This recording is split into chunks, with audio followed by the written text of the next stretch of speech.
Hello, this is Dr. Hauk, and this lecture is titled The Biopsychosocial Model. What is it and why should we adopt it? I've broken it into three parts, and the idea for today's three parts is just to give you some kind of perspective on really the overall impact of these psychosocial variables and how we try to capture them clinically, like the second part being about outcomes in psychology. And then last, something from the patient's perspective about what a successful recovery is. So here's the biopsychosocial model, really including these different domains of biology, psychology, and social issues. And we can kind of see here when you look at this, immediately most physical therapists feel like their training is really strong in this biological component: neurophysiology, pain, physical disability, posture, motion, these kinds of things. And it's mostly why PTs are attracted, because they like this kind of physical health studies, right? It's not that we don't look at psychology, because we all recognize how important it is. At the same time, it's our skills and approach to it can be fairly two-dimensional or simplistic. And then finally, social issues. We know that our kind of treatments impact those issues, but navigating those is not something we typically get a lot of training in. And then here's some other extensions that have been mentioned, right? But this is the biopsychosocial model, and why we should move from this biology into the psychological and social domains, and how much we should do that are really still open questions. So this first part is just like, what's the gain? Like for us as primarily rooted in the biomedical sciences, how much gain can we get in terms of physiology, like strength and participation in our programs by like leaning into these psychological frames. And so that's what this part one is about. So this first quote is from one of the leaders in terms of kind of defining what a placebo effect is, and that's kind of a good place to start, because the placebos really are what are confusing to us. Like we've tried to show that treatments are, quote, better than placebo many different times, and then been surprised at how effective placebos are, and making us wonder, well, why aren't we also taking advantage of those kind of what you might call psychological effects, or other effects in our treatment care. So this is a model of the placebos developed by Benedetti in 2011 based on a whole bunch of experiments. And essentially, the blue area here, we're not going to go too much into those. We're going to really focus on these bubbles over to the right and kind of look at those and how they help us understand placebos and how we might take advantage of that clinically. So we can kind of see here the psychosocial, psychobiological factors, and we're going to really jump right into expectations and how that kind of combines with anxiety and reward. So expectations are what patients expect to experience when they attend physical therapy. And really, when we have expectations to do anything that's, especially if it's more challenging, we have two kind of reactions: anxiety and potential reward. So we're kind of afraid of participating, or we have some reasons that we're wondering, what's really going to happen when I participate. And then the other part is this potential for reward, and they're kind of playing against each other. And what you can kind of think is that if the anxiety is too high, right, and that we're expecting negative outcomes, or we're afraid of what we might experience, then that has a negative effect on our participation and our, outcomes as we go through that process. On the other hand, if the reward is very high, or we're anticipating these positive outcomes, then that's a placebo effect, and we kind of experience these positive reactions, and those are related to dopaminergic responses in the nervous system. So you might think of it in terms of like anxiety. It might modulate like how we participate, and so you can think of there as if we're expecting delayed onset muscle soreness, and that means additional pain to the pain we're having already. we might not play that against the strength gains that we might also experience. And those strength gains might, kind of feel good to us because we can perform better function. And that might be the reward, right? But we might not experience that reward if we're just too absorbed in the idea of muscle soreness and the increased pain and things like that. And that would mute any effects that might be positive. Now, what plays against that is these large placebo responses. And let's move away from pain for a minute and talk about just movement responses. And a good example for this is in terms of Parkinson's disease. So they've kind of have a deep brain stimulation that they do for Parkinson's disease. And essentially with that stimulation, you can have kind of really dramatic changes in movement patterns. And these, patients can experience, strong changes in their ability to take step length, step speed. They kind of take on things like mountain climbing and sailboating and running and things like that. Well, what's interesting is just by doing a fake or simulated surgery, which they've done in these patients, essentially they don't get the brain stimulation, but they think they have it. Those patients experience the same outcomes as patients that have, get the brain stimulation at about a rate of 30%. So you have these patients that are experiencing these dramatic recoveries just because they think that, essentially they have the positive effects, and so their brain and body systems are able to leverage that thinking and change their actual neurology performance. So not just pain, it's more than that. So the second, kind of factors have to do with learning, and you can kind of break this down into three areas: Pavlovian conditioning, reinforced expectations, and social learning. And so essentially when you look at Pavlovian conditions, that's like, okay, so you get a pill and you think it's going to help your immune system or your histamine reactions. Essentially, if you think it's going to help you, in a certain percentage of patients, what you can see is that even though they might be a placebo pill, they still experience immune reactions in terms of increased T cells and hormones that are reacting to an infection, even though there's no active ingredient in the pill.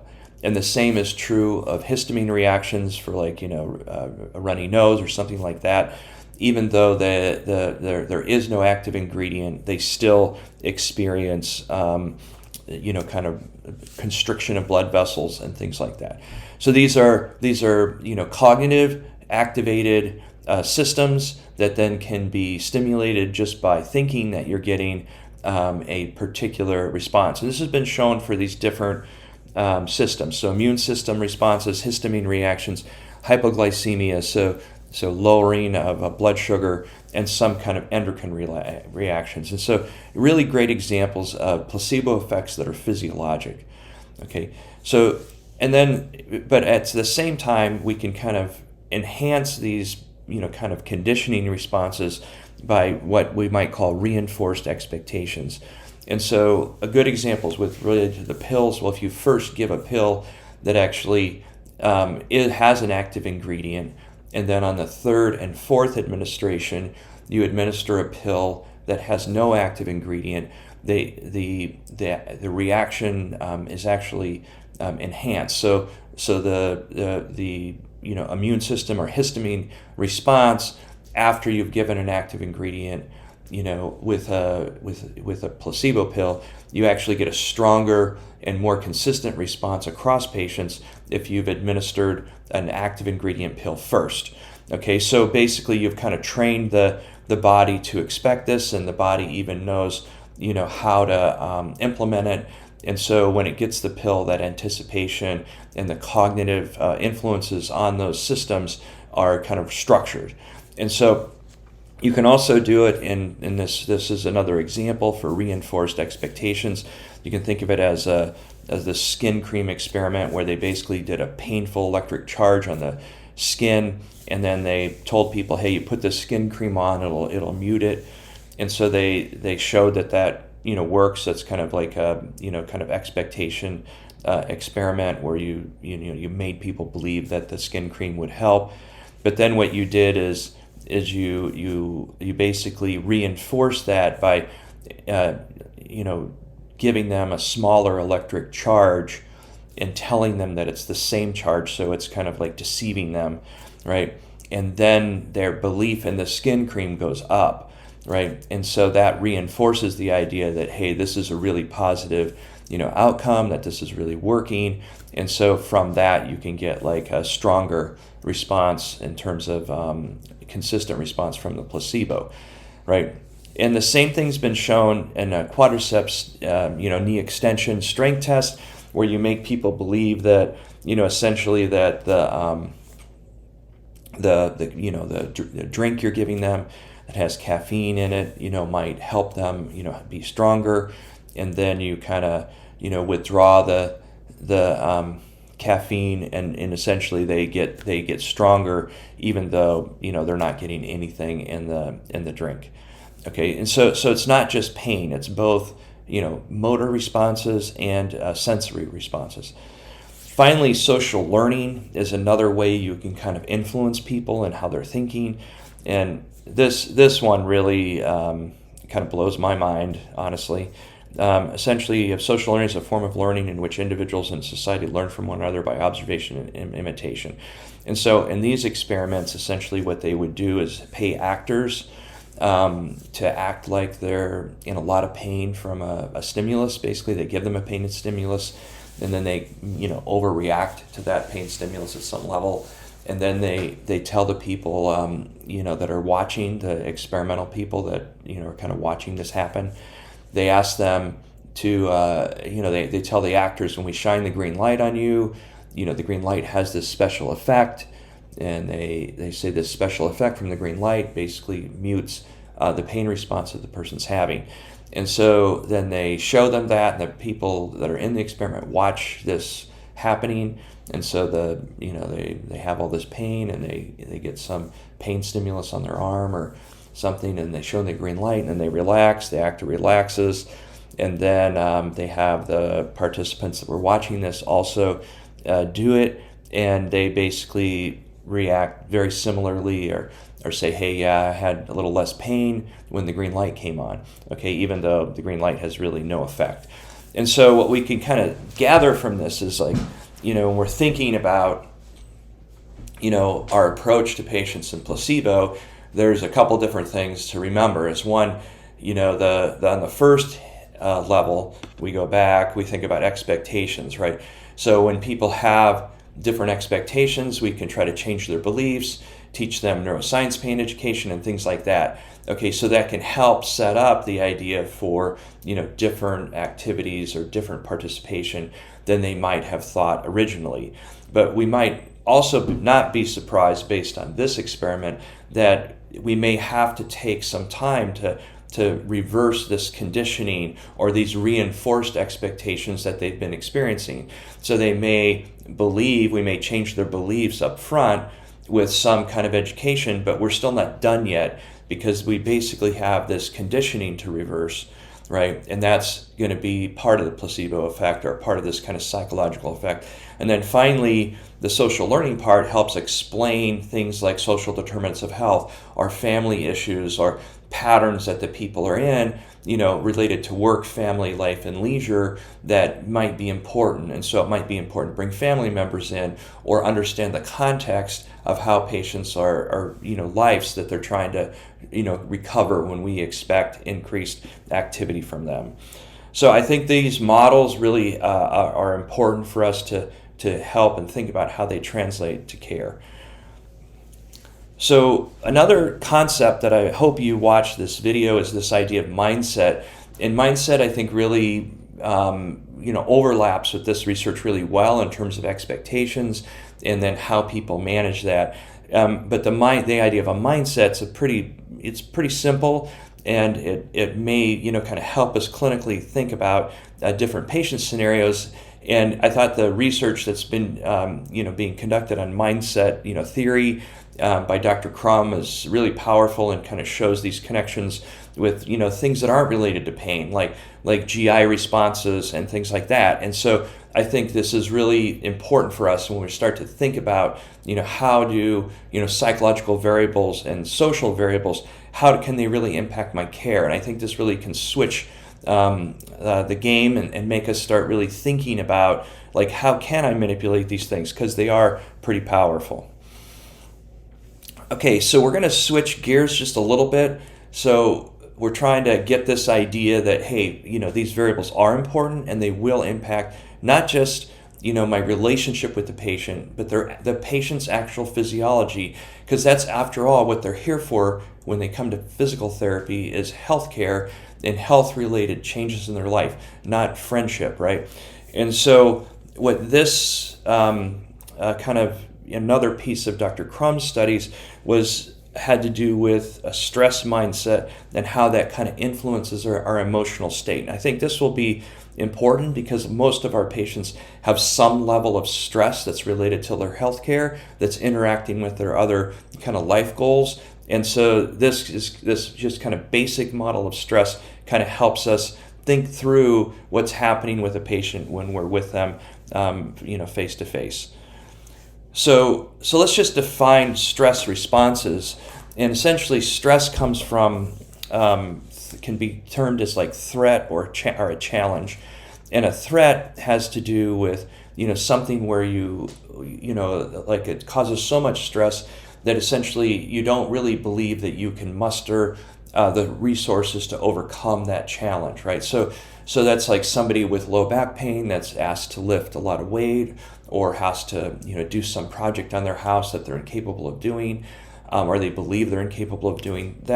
They feel threatened by that, and the physiologic responses associated with a threat response are interesting because they're lower cardiovascular efficiency, heightened hormonal responses like cortisol and things like that, negative affects, so they basically kind of flatten out, and kind of depression or anxiety, and poor cognitive performance. And so what that's going to be kind of translate to is decreased kind of cognitive flexibility. So what that means is, in terms of their ability to innovate and problem solve, decreases, it doesn't increase. So when they're threatened, basically people just kind of sit there and wait for the outcome, because they don't really believe that they can muster resources to oppose it, okay, or succeed given the situation. And that's really different than when you see something as a challenge, right? So a challenge evaluation, when you evaluate it as a challenge instead of a threat, you are typically associated with increased cardiac efficiency.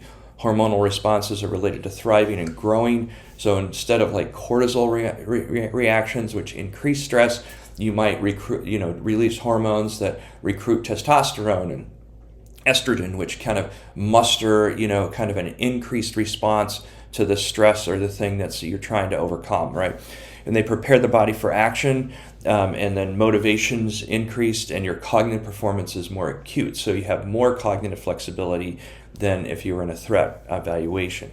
So when patients come to PT and they're looking at some of the things we're asking them to do, if they see the things that we're asking them to do as a threat, that's much different than if they see the things we're asking them to do as a challenge. And so it's real important for us to kind of figure this out as we're kind of interacting with patients.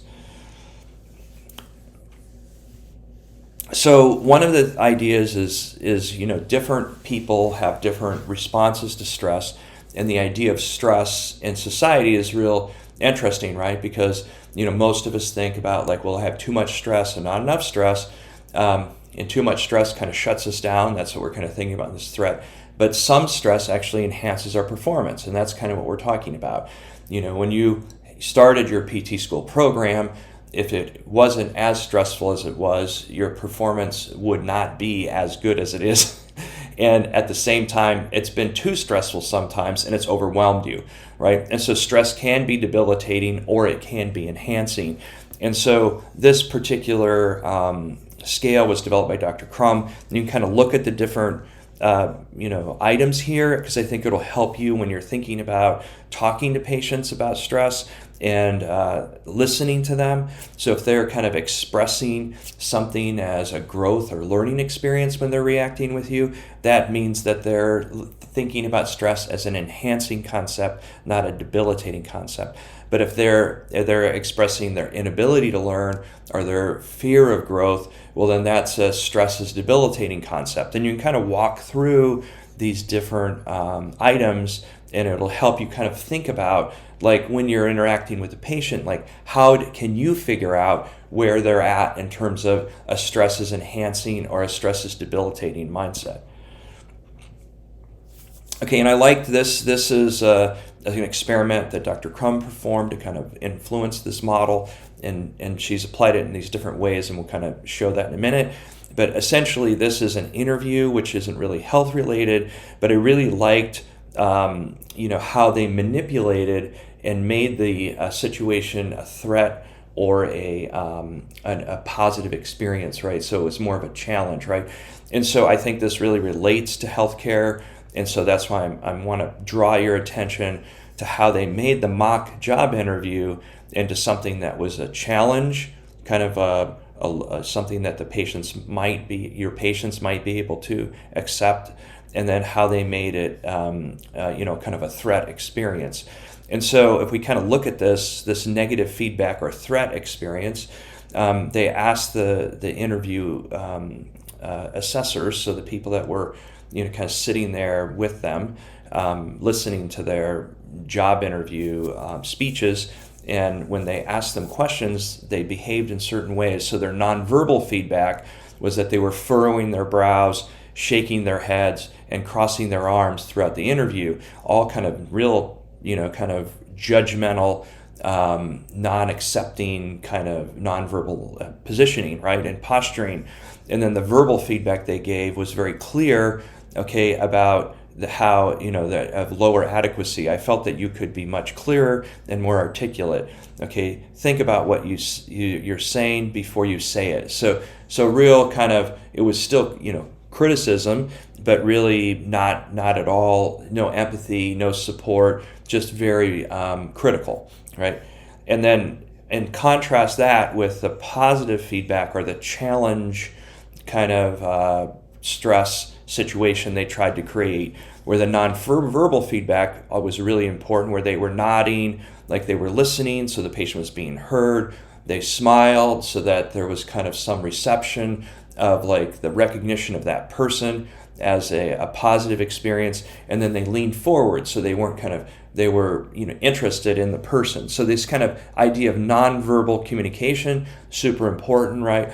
And then the verbal feedback was, you are very clear and managed to put your personality across. So the feedback isn't just good job or cheerleading, it's very concrete, and it's about what they're trying to achieve. So their personal goals in this mock interview are to get across that their skills and talents, right?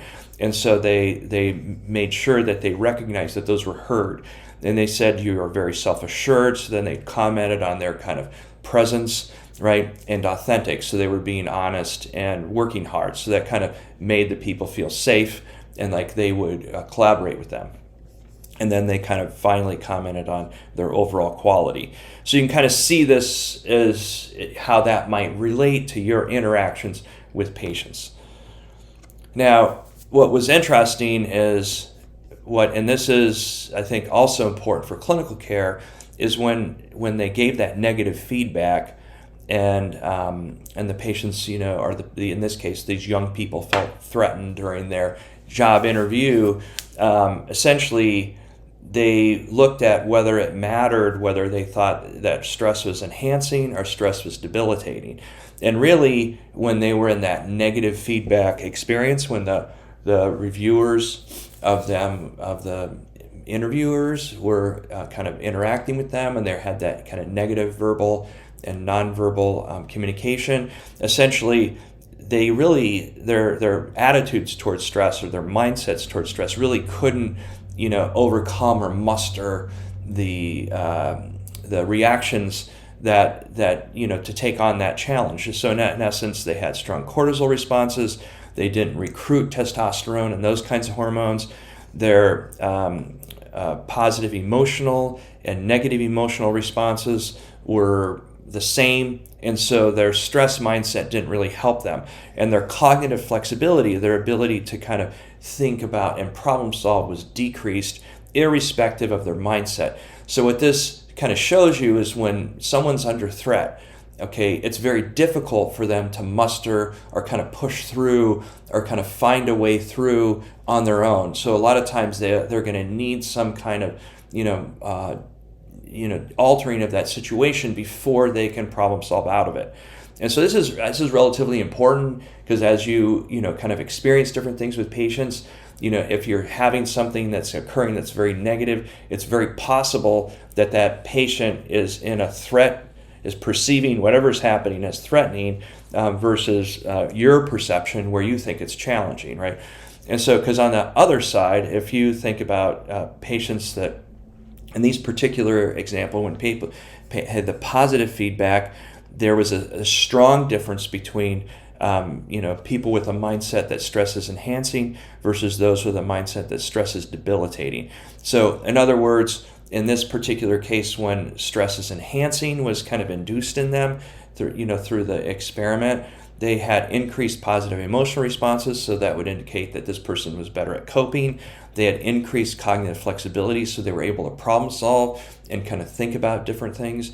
And they had greater endocrine responses that were associated with estrogen and testosterone, and kind of a muted cortisol response, meaning their hormones were kind of responding in a way that said, hey, this is something I can take on. Now, when they were kind of coached that stress is debilitating, they're trying to avoid it, they reacted in a similar way as it was a threat response. And so what this is telling us is there's two elements that we kind of need to do clinically if we're going to kind of induce these same kind of positive responses. We need to determine and figure out if we're creating threat responses when we give patients different kinds of treatments. And then when we interact with them, we want to kind of promote this idea of stress is enhancing, or kind of figure out what kind of activities that we're going to do with patients that lead to this stress is enhancing kind of concept. And when we notice that this stress is debilitating in terms of the mindset of our patients, we want to do things psychologically to reverse that into a stress is enhancing kind of situation.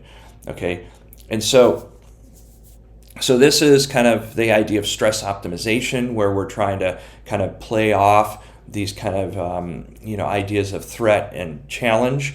Okay, and so signs of threat, are the inability to problem solve, inability to listen and learn, hyperalgesia. So for exaggerated symptoms, those are overreactions, and so people are feeling threatened. Hypervigilance, where people are really concerned about what you're asking them to do, and a negative affect and depression. Those are all symptoms of withdrawal, shutting down, that kind of thing. Where challenge activities have to do with attentive. They're attentive, engaged, they're excited, they have a positive affect, they have potential stress analgesis. So one of the common things with this kind of work is you can show that when people are really kind of engaged in something and being active, and they have a challenge that's in front of them, that they have autonomy, so their mind has to problem solve how to do something.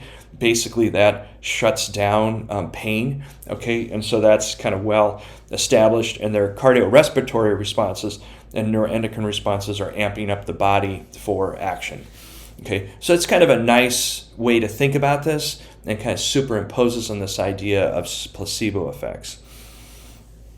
And just to kind of reiterate this idea of mindsets, Dr. Crum has done several studies now, and this one has to do with Navy SEALs, and they looked at different mindsets in terms of high performance, because we've been kind of talking for the last few minutes about how to deal with patients, but just even in performance and physical performance and healthy, exceptionally healthy people. She looked at this idea of stress is enhancing versus stress is debilitating. Failure is enhancing. So these are like mindsets of recruits for the SEALs, and they're trying to kind of go through this training. And here's the training kind of algorithm.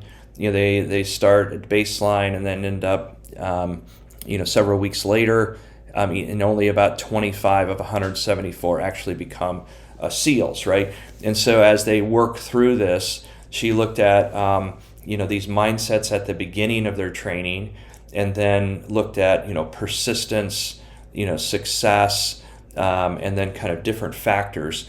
And the mindsets that she looked at was like, okay, well, failure is enhancing. So the more I kind of push myself to failure, it'll like help me perform better and things like that. So really hardcore kind of people, like give me more, and then this other mindset of I'll just endure through it. Like there isn't anything that you can't do to me that I can't endure. I'm just gonna hunker down and endure this rigorous SEALs training, and there's nothing you can do that's gonna be too much for me. I'm just gonna endure everything, right? Versus this stress is enhancing mindset, which is more like, okay, I'm not sure what's gonna happen, but I'm gonna be in the moment, and I'm just gonna take on that stress and try to navigate it the best I can. So kind of really different mindsets. And so she came up with these different questionnaires. You already saw the one on stress is enhancing, and then she kind of looked at the outcomes over time. And so I'm going to show you this outcome. And so and I'm doing this for a reason, and the reason is before we get to that, we've got like the different mindsets are here, and here's some different variables she looked at. So essentially, obstacle course time, weeks persisted, completion of a certain element of the training, okay, and then peer evals by other colleagues. All right, and here's the three mindsets. We can see the stress mindsets in dark, failures in this gray, and then willpower is the lightest color. And their response, and I want to draw your attention to this first one. So this is obstacle time. So this is their actual time that they were able to complete the obstacle course in, which is a significant test that they have to do during SEALs training. And essentially, the people who had a stress is enhancing mindset essentially were 27 seconds lower than all the other mindsets. And so the idea here is like to keep connecting up these psychology and mindsets with actual performance. So it's not just they felt better or they had better relationships, which is also true down here in the peer evals. You can kind of see that they had fewer negative peer evals if they were in the stress is enhancing mindset. So they got along better with other people, but they also performed better at a physical level. And then they were able to persist. And so this will, if you think about this in terms of compliance, they persisted longer in the program, okay, and then they completed, this one stage at a higher rate, okay. So these mindsets have some kind of support, not just in, stress situations, but also in performance. And then here's one other one, and I thought this was very interesting because we can talk about this in terms of compliance with PT and things like that. So Dr. Crumb's also done an experiment with young college students, essentially looking at how they kind of pitch the exercise experience in their exercise classes. Where in the one exercise class they would tell them, okay, so hey, exercise. You don't really have to, push yourself super hard. You want to really have a mindset that this is going to be fun. It's engaging. You can do it with friends, and just have a variety of activities. And so this kind of mindset had to do with this is fun and enjoyable exercise. And this other mindset was, hey, it's healthy. And this is what we would typically do as PTs. We're like, okay, hey, aerobic activities, you do 150 minutes, according to the Physical Activity Guide for America, and you're going to have better core strength, you're going to look better, you're going to perform, you're going to be super healthy, then you can kind of couple it with diet. And so you might just think which mindset is going to get people, to participate more and, kind of engage more in the activity overall. And essentially, just based on, what we've been talking about, likely you chose this kind of, hey, exercise is enjoyable mindset over, a health motivated mindset. And so a real good study supporting the idea that self-efficacy and mindset, have greater participation and greater outcomes related to actual exercise result, like MET levels and things like that. Okay, so just before we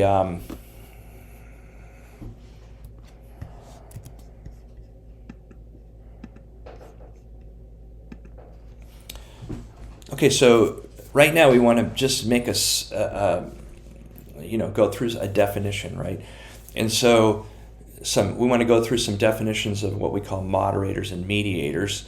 And this will help us understand like how we think about psychological variables, because one of the things that should come up now, we've talked about how psychological variables cause actual immune responses, histamine reactions, can decrease your obstacle course time, and also, make you shut down with threat responses, and then muster these positive responses from a challenge, a challenging, stressful situation, and how your mindset influences all that. At the same time, it should be clear that we're not saying that, your mindset actually causes tendinopathy, or that your mindset really, influences the strength of your muscles. Your strength of your muscles still comes from, sarcomeres in parallel, right? And, your performance and power activities is still related to the speed of the contraction you can develop. And so what are we really saying here? What we're really saying is that even though these psychological variables can influence physiology, how they're doing it is by mediating what's happening, not actually causing the change in the tissues, right? So they're not causing hypertrophy of a muscle, but what they're doing is they're kind of making us engage more in the activity. They're actually amping up our, nervous system, so that when we do participate, we're getting different kind of neural drive to those muscles. Okay, so they're mediating that response. They're not causing the hypertrophy. And so what that means is that we're going to see studies in the future that kind of explain how different variables that are psychological mediate or moderate an outcome. So we can kind of think of this as a mediator, as a go-between. So if we're thinking about like something like self-efficacy, for example, which is, a challenge. Self-efficacy is the ability, your belief in your ability to overcome an obstacle, right?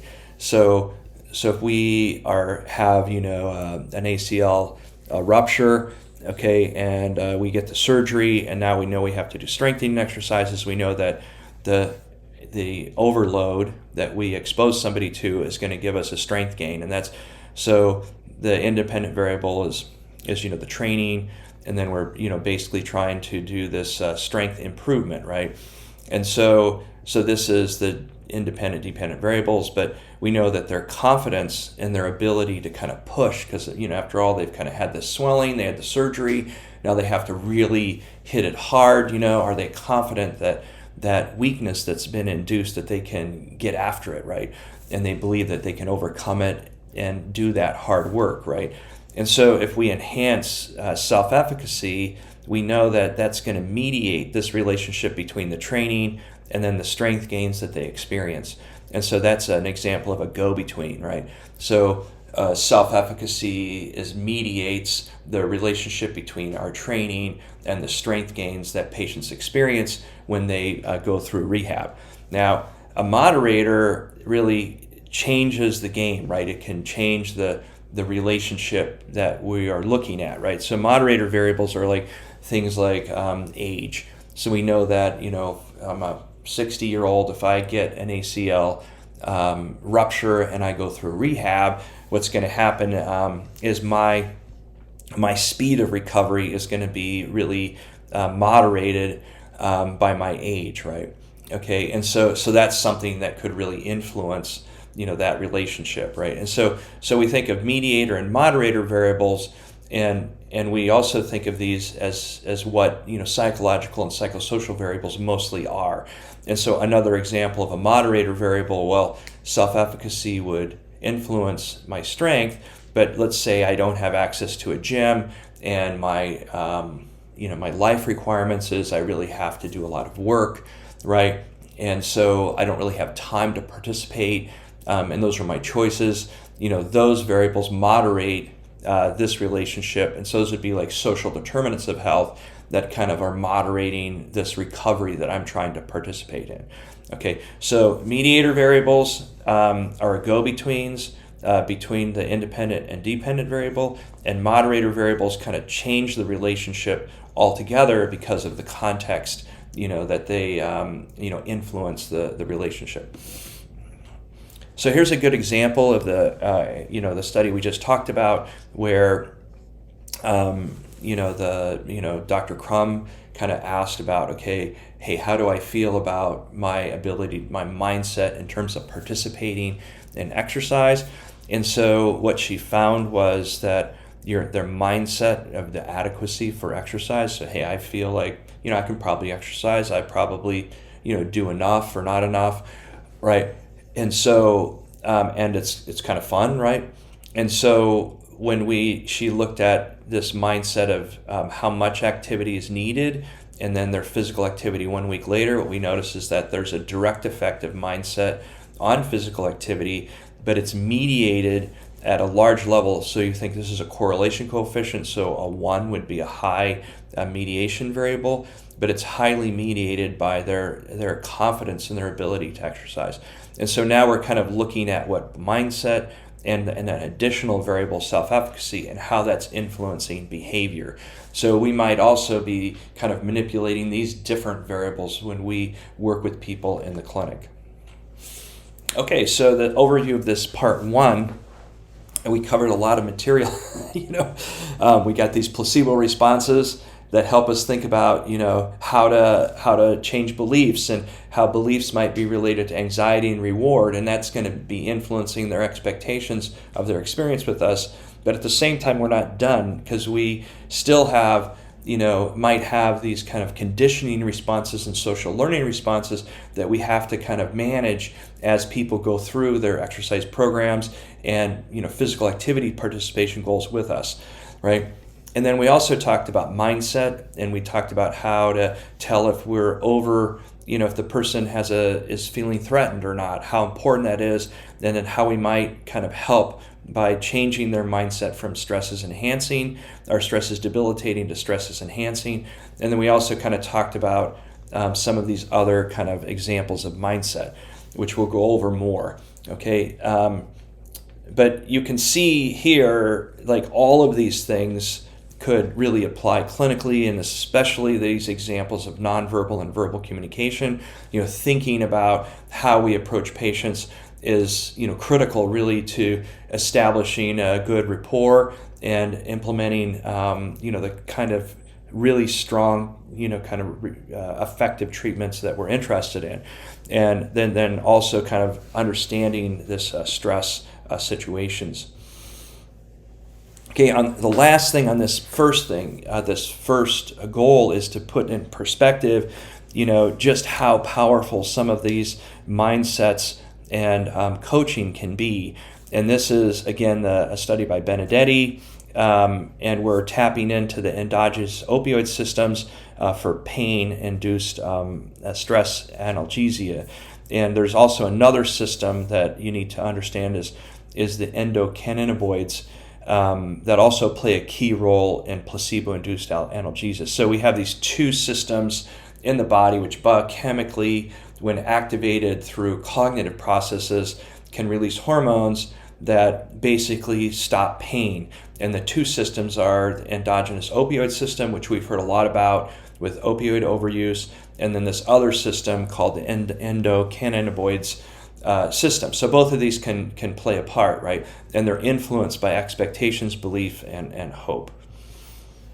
Okay, so with that background, this is just a kind of really strong experiment that I thought I'd leave you with when we talk about physiology and cognitions, right? And so in this particular experiment, they put a tourniquet around the arm, which restricted blood flow to the hand, and then they had the people do gripping exercises while they had the tourniquet on. Okay, and let's just, and this is the control group here, and we can kind of see here what we're looking at is they tested them on 4 different days, and this is just the control group, which got nothing. And on each day, what they looked at was how long they could tolerate that exercise. So they got the tourniquet on, and they're performing a gripping exercises with the dynamometer in their hand. And of course, as the blood flow restriction accumulates, they're accumulating lactate and different chemicals in their muscles, and that's definitely causing pain. And anybody who's done isometric exercises for a while knows how much that can hurt. And essentially, most patients in the control group really didn't last more than 15 minutes, and that's what this pain tolerance test is. Okay, so then what they did is they had the first group get a negative feedback. They got negative information, or they controlled their outcomes expectations in a negative way, and then they had a separate group that controlled their outcomes expectations in a positive way. And then what they're going to do is look at the different responses. But then the other thing they did is they wanted to know what biochemical process was influencing the outcome, because they really expected the positive group to have less pain or more pain tolerance, right? But they wanted to know, was it a chemical reaction in the body that was being mobilized as part of this cognitive process. And so what they did is they gave what they call cannabinoid and opioid antagonist drugs that shut down those biochemical pathways. And so they gave a cannabinoid on day 2, an opioid antagonist on day 3, and then they gave a mixture on day 4. So what that meant is that if there was a change in pain tolerance, in this case you'd expect the pain tolerance to go down, that because they were blocking the opioid and the cannabinoid responses, then you would know that response, the placebo response that you got, was caused by the body mobilizing that particular biochemical pathway. Okay, so let's just look at first how they created a negative expectation, and think clinically what this means for you and your feedback with patients. So to create a negative expectation, they said you will undergo the blockade of blood flow in your arm in order to induce pain. The purpose of this test is to study the aversive emotional component of pain. So they're telling them, we want you to have pain and we want it to be emotional. To do this, you have to tolerate the ischemic pain as long as you can. You can give up and stop the test whenever you like, but we ask you is to resist as long as possible, because we want to study the part of the test when pain becomes unbearable. All right, so they're telling we want to push you to this ultimate point, and we're just expecting it to be a really horrible experience.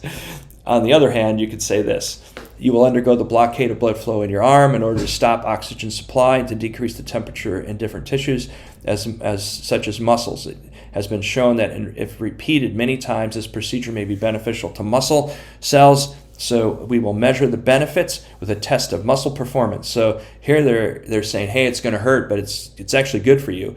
However, this procedure is painful. We ask you to resist as long as you can. The longer you resist, the larger the beneficial effect. So not only now it's like now it's going to hurt, but man, if it hurt, it doesn't matter if it hurts. You're just going to have this reward, right? So this is this anxiety versus reward situation, right? Okay, so there you have that. Okay, so here's the outcome, right? So here's the negative group. If you look here, here's their tolerance, and it's remarkable, right? Because here you have at every single time point, you have exactly the same. They look exactly like the control group. So they essentially activated the 2 different antagonists. There was no change, and so meaning that these people didn't mobilize their endogenous opioid systems or their cannabinoid systems at all, because the antagonistic drugs had no effect, and they really were very similar to the control group. Now, for the when they got positive reinforcement, there was more than, they had a pain tolerance time that was more than double. And when they gave the cannabinoid and the opioid antagonist, there was some reduction in their tolerance. And then when they gave both of them, they went right back, even below the control group. So meaning that essentially this feedback basically made mobilized these cannabinoid and opioid endogenous systems in patients, leading to this analgesia. So what I would ask you is to think about now that psychological factors are frequently not the cause of disease. Like they can't cause a tendon rupture or cancer. However, they mediate many effects that matter to patients. These include both, kind of physiology effects like immune responses, pain relief responses, motor system responses, okay? And they're also influenced by mindset, okay? Okay, so that's part one. So part two is how does this actually transfer into clinical care? So if we can ask this question once by by looking at what we call outcome research that asks about these different kind of psychological variables like fatigue and self-efficacy and fear and pain catastrophizing and things like that. So this is a look again at the biopsychosocial model. So we're now understanding there's some connection between physiology, but what's the evidence in terms of outcomes? So I've done a lot of research with the patient-reported outcome measurement information system. So we're going to use this, okay, to kind of look at this, and then you'll kind of get connected with some of my research as well. So the promise is a patient-reported outcome measurement information system. So it's a set of person-centered measures that evaluates and monitors physical, mental, and social health in adults and children. It can be used with general population and with individuals with chronic conditions. Okay, the differences are that you're used to kind of disease-focused measures like the Oswestry Disability Questionnaire or lower extremity function, but the difference is that these scales are person-focused, so they really never mention anything about the disease, and they're interested in a domain. So domain, for example, might be physical health or pain interference or self-efficacy, but they don't ask those relative to a disease, they just ask them relative to a person. They say, how's your physical ability? And then they ask the survey questions on those items. And then this other thing that's different is it's normed to the U.S. population, so it doesn't really have floor and ceiling effects. It tests very, very low physical function, for example, or very, very high physical function, so much higher than you would get in a diseased person. So an NFL football player may, kind of test positive for certain kinds of abilities on these scales, right?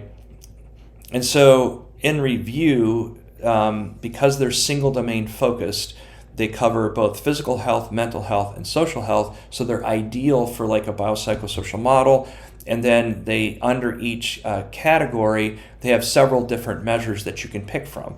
So for physical therapy, we've kind of picked fatigue, pain intensity, pain interference, physical function. Those would be the physical health measures. For mental health, you can choose negative affect measures, or you can choose self-efficacy, which is what I've kind of worked a lot with.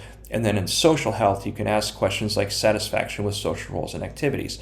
And by asking these questions, what are we gaining as a physical therapist? Well, we're understanding patient needs more clearly and not just focusing on diagnoses. Because we know that physical function and pain are common, but we really don't know how common these other kind of aspects of physical, mental, and social health are.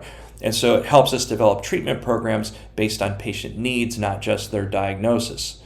Okay, another key element here that we're gonna kind of need this reinforced as we go through the class is the idea that the PROMIS scales redefine how they measure somebody's severity of problems, right? So for example, they all are normed to the U.S. population. Okay, and so what that means is we can get like a normal distribution of, like for example, it was 17,000 patients were used to norm the physical function scale using the census of 2000 census, and then the 2020 census, there'll be an update, right? And so essentially here's a particular patient. Okay, we know that a 50 here is the US average, and that a 10-point score is 1 standard deviation lower. So we know that the patient's only functioning better than 16% of the US population, so that's pretty low. Okay, and that we also know that a patient that has a 60, okay, is 1 standard deviation above the US average, and so that patient's functioning better than 84% of the US average. And so what we know here is that young people, for example, typically function on an average of about 60. And so if we're having our ACL reconstructed patient, we're looking at their physical function scores and recovery. Ideally, we would be seeing their scores around a 60. Okay, so that kind of gives you an idea of what's different about the patient-reported outcome measurement information system. Our PROMIS measures, they're person-centered instead of disease-centered. They monitor, there's different aspects of physical, mental, and social health, and there's lots of different scales. And then they reference the U.S. population, so they give us a different way of assessing our patient's functioning. They give us a way of measuring both good function and bad function, where the current scales are really just focused on bad function. The other thing that they do is they're computer adaptive, so they have low patient burden, and this is important because they'll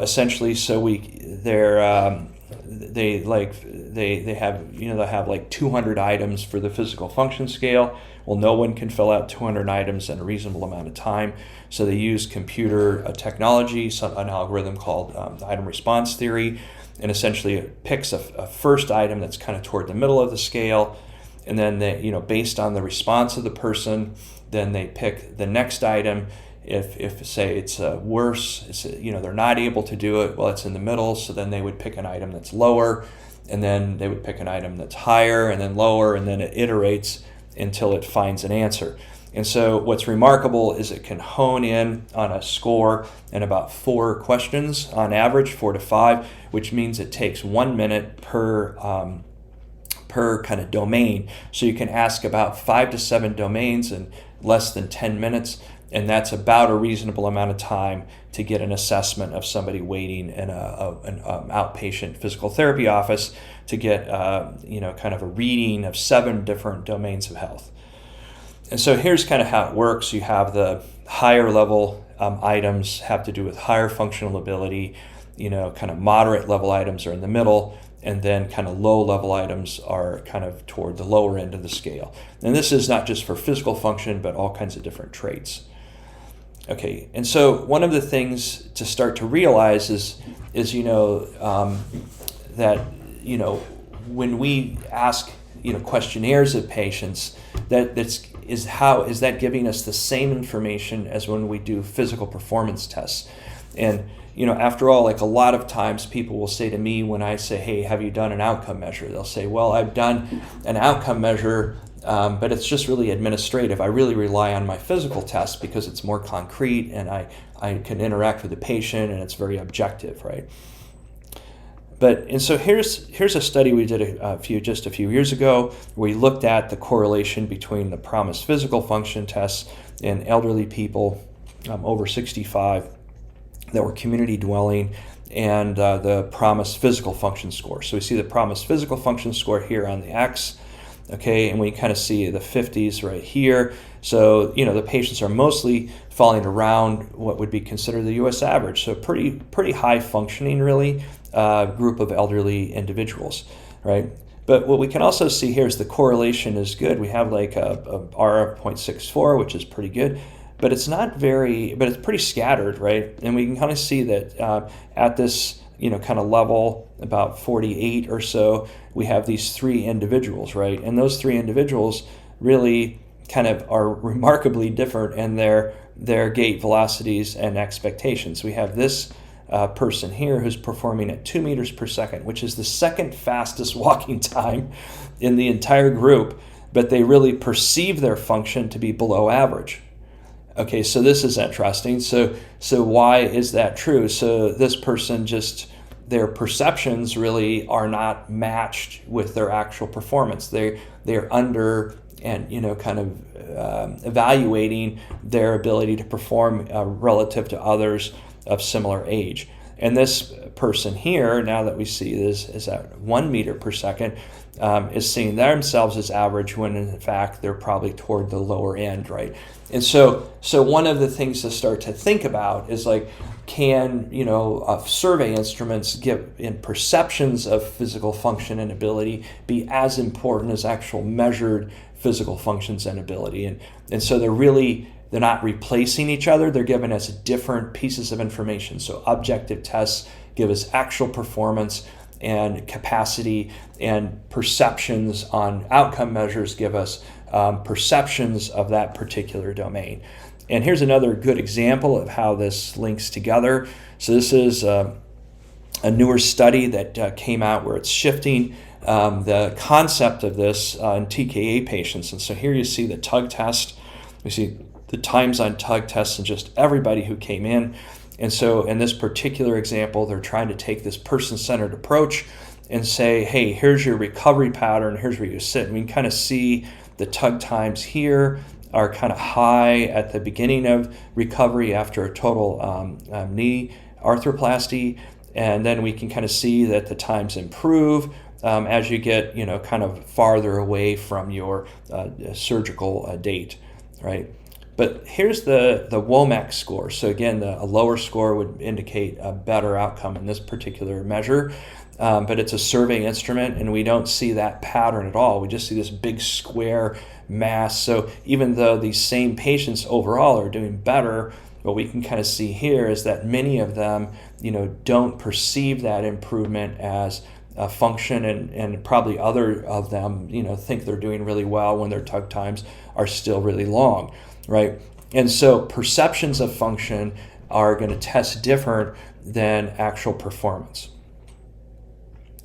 And we can kind of see this is another example of that in a study we did in the big toe. So this is a hallux study that we can see here is we looked at essentially physical tests of performance. You can see strength tests here with the dynamometer. We're getting a digital reading to kind of see how much strength output they can have. And then we're doing motion analysis and EMG, and we can kind of see how much toe flexion they have. And we kind of pitted that against how much of these different physical tests do they correlate with physical function and pain, and how does that compare with these other measures like fatigue, self-efficacy, and satisfaction with social roles in patients that we see clinically. And so here we can see physical function on the Y, and then the force they were able to develop in their big toe. We can see there's a correlation. It's pretty scattered though. And so this is an impairment measure, and it does correlate with their perceptions, but it's not a strong correlation. And then we can heel raise heights. This is kind of more of a range of motion measurement of the big toe. That also correlates. But then we have this psychological variable self-efficacy, which in this particular case correlated better than physical function impairments. So essentially what this is saying is that, if you're really concerned about improving your patient's perception of their physical ability, you need to work both on capacity tests, okay, so impairment and functional activities, as well as psychological tests, because they're all really correlated with their patient's perceptions, right? And just to reinforce like how common are these kind of things across different patients, right? This is a study of neck, shoulder, low back, and knee pain patients seeking care in outpatient physical therapy. And essentially they looked at, this is not a PROMIS measure, but a measure that looks at pain, fatigue, emotional distress, and pain interference. And then it looked at, what is this? So it's like 330 individuals, right? And they basically were able to group these individuals into 3 categories. And you can kind of see the categories here. There was a group that in the black, they could see they have high pain, and pain interference mostly. So this is kind of like your classic patient you feel like you're being trained for in physical therapy school, right? You're going to see patients that have problems with pain and function, right? And so 93, so about a third of the patients fell into that category. Then about 47% of the patients fell into this blue group, and that meant that they had issues in pain, fatigue, emotional distress, and pain interference. Okay, and then a few patients, like the smallest group, pain was important. So then you have the red. So the red group, basically the most dominant need they had was pain and then some fatigue, but really very little treatment of pain interference. So if you're going into, out of PT school thinking, all right, I have these skills that are really great for treating pain and function, and that's my main skill set, you're really only addressing a third of the patients that you're being asked to see in the clinic. So at the same time, this seems like a lot. Okay, so this is a new model by Peter O'Sullivan, Cognitive Functional Therapy, which is published in 2018 in the PT Journal, and this is their model of patient needs, right? So you got cognitions, emotions, physical loading demands, lifestyle. So, physical capacity, physical function, and pain, you really have these two kind of things, but all the rest of these things, are kind of related to all this psychosocial stuff, right? And so it's a really complex model. And when you look at these articles, they include many different variables. It's super complicated. And so one of the studies we did is we used the PROMIS outcomes, and we wanted to see if this model could be reduced. So we had physical health measures in terms of physical function, pain interference, and fatigue. And we included mental health measures, which is depression, anxiety, self-efficacy of symptom management. And then we also included social health measures, satisfaction with social roles. And we tried to see if they predict a patient's judgment of whether their symptoms are acceptable. So are they well enough to just kind of pursue their life goals and move on. And this was nearly 400 patients. And so what we tried to show is that basically you could just focus on a few of these and not all 7, right? But what happened was it didn't work out that way. It really supported the model by Peter O'Sullivan, because it said essentially that if any one of those variables was bad, then their judgment of their satisfaction with their outcome was low. So fatigue was bad, but everything else was good. They still thought that their situation was unacceptable, and they wanted more treatment, or they wanted a better outcome. And so what this said is there's really no shortcut. And so what we're learning is that many different symptoms and function occur and are problematic for patients, that diagnosis mostly do not predict many symptoms and functional problems patients experience, that perceptions of outcomes measured on survey instruments only partially agree with objective performance measures, meaning both have value, right? And if we look at that same idea of moderators and mediators that we could see here, this is a new study that shows pain interference in physical function. What we could see is that really psychological issues are moderators of kind of patients' cognitions, and that cognitions, like, because we have in this kind of box here, we have pain-related cognitive bias, and that's like pain catastrophizing and fear of movement. These kind of cognitions kind of moderate our judgments of our perceptions of physical ability and pain, and that psychological distress can kind of amplify these cognitive biases that we have. And so what's important here is that these are moderators and mediators of outcome. And so our job then is to dig into these cognitive biases, these fears, pain catastrophizing, to explore and deal with things like depression and anxiety as part of our rehab programs as patients are going through these processes with us. Because if we're trying to improve physical function and pain, not addressing these things is one of the we're handicapped, because essentially these variables are influencing outcomes just as much as physical participation in exercise and kind of physical activity programs. And remarkably, this language, if you read it, see both study by Fisher and colleagues and our study, this is the one I just showed you, in part due to reinforcement of unhelpful cognitive biases. It's very similar to that reinforced conditioning that we saw presented by Benedetti. And so what you can kind of see is that these theories are kind of re-emerging, just modified as we kind of go forward now.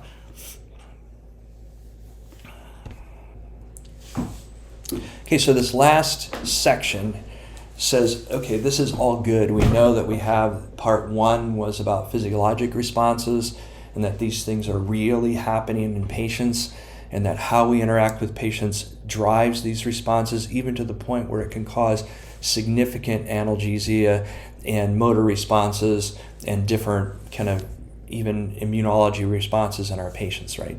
And the second part was, can we measure these things at an outcome level in patients? And we can, and we can show that these kind of outcome responses that we measure, like survey instruments that measure perceptions, that these mediate things we're interested in changing in patients, and that's physical function and pain interference. So even though we're heavy in our biomedical approach, incorporating psychology and social variables into our approach can have benefits in terms of influencing the very variables that we're really interested in, which is physical function and pain. So in this last part 3, what we're asking the question is, what if when we talk directly to patients and come at it from their perspective, what kinds of things do they say to us in terms of their needs are, or why they have this discrepancy between their actual performance and their outcome, like their perceptions of ability, like what's that really about from their perspective? And that's this article that we're going to go over now. So this part, and I'd really like everyone to read this paper and start to think about it, is titled "What Constitutes a Successful Recovery? Patient Perceptions of the Recovery Process After Traumatic Injury." It involves like 15 patients that went through some kind of trauma, and then kind of tracked them and interviewed them after they experienced some recovery. And so when they talked to these patients, it was really interesting how these ideas of threat and challenge overlay with this. So as we kind of talk about this paper, you might kind of reflect on part 1 and part 2 as we're kind of really listening to the patients through their stories in this qualitative research study. So essentially what the study kind of was able to document is across these different traumatic injuries, the patient embarks on a process of recovery of both the body, form, and self. Okay, and so what this does is the person kind of reevaluates their identity and values. And that engagement in this recovery process falls on a spectrum ranging from high to low levels of engagement. And I think this is where we can really learn from this study, is that this idea of engagement was central to how the patients end up kind of integrating their traumatic injury. But the recovery process, an optimal recovery, involves a high degree of psychological and behavioral engagement. And so what this is going to translate to is, it means instead of giving kind of restrictive, very prescribed exercise programs for patients, that what we want patients to do is explore and engage in their recovery and have autonomy in their recovery, because that's going to help them formulate a new identity. Okay, because what we heard in the first part is like they're really exploring like who they are and what they want their role in the world to be now that they've had this kind of big injury. Okay, so recovery of the self is a critically important component of optimal recovery after traumatic injury. Okay, and then the outcome assessment, I thought this was kind of insightful given what we just talked about. The patients have a unique and highly subjective conceptualizations of the recovery process. Okay, so these may or may not reflect objective clinical measures of recovery. And that's just what we talked about, is this discrepancy between perceptions that we see in surveys and actual physical tests that we give patients in the clinic, right? Positive outcome assessments are driven by a high degree of engagement and a successful recovery in the self. So that's really the bottom line behind what we're thinking about here, is that if we want a positive outcome assessment, meaning that they feel like their physical function is high and that they feel like their pain interference is low and that their self-efficacy is high, they're very confident in their idea that they can take on challenges in the world has to do with not just their capacity, but also their identities have been reformed. So when they kind of self-evaluate, they're also saying, hey, I'm still a strong person, or hey, I can still persist in, in my motivation to take on challenges, work, play, family, life, and leisure kind of things, right? And so the way that the patients phrase it in the article is that they say, they put them in this perspective of recovery of the body and self. And that had to do with them asking two questions: is who am I? So basically, and how do I fit into this world? And I'll use a patient I'm seeing right now to kind of motivate this. So it's a 40-year-old, a father of three that is works in a construction company as a project manager. Okay, and so he was lifting weights, just before he got injured, and so he had basically been able to do at that point 1,000 pounds total, and that included a bench press, a squat maybe, and then kind of where he lifted the weight over his head. So his idea was that, he was really trying to be fit, and he really enjoyed hiking in the mountains. So this guy's a strong, independent person, right? And that was his identity before he basically had a total foot reconstruction. And then 7 days after he was came out of his immobilization period, which was 12 weeks, then he ruptured his Achilles tendon. So he had a double kind of hit where essentially he was 12 weeks immobilized after a set of 3 surgeries to the foot, reconstructing his foot and medial side of his foot, and transplanting his posterior tibialis muscle, and then essentially he had 7 days after that, after coming out of his 3-month immobilization, he went immediately into a non-op Achilles repair immobilization period, where he had to wear a heel rise, cast for another 12 weeks. So so I'm seeing him after 1 year. So you can imagine, and when he came out of both of those immobilization periods, and he was dealing with all of this disability and atrophy, after having lifted 1,000 pounds, he's asking, hey, am I still a strong person? Am I still a good father? Or, am I going to get back to being an outdoor person? Am I going to have to adjust my life now and, have this, foot that really never works right? And what is my role at work? Because I'm a project manager that's trying to kind of, drive these projects, and I can't really get around the jobs that easy. Things like doing stairs and stuff like that were really problematic, right? So his whole psychological state is kind of revolving around how should he redefine himself, or can he get back to his old self, right? And those are questions now that are relevant for him. And the level of engagement had to do with, kind of how they took on these kind of physical and psychological challenges. And we'll talk more about that as you guys read the article.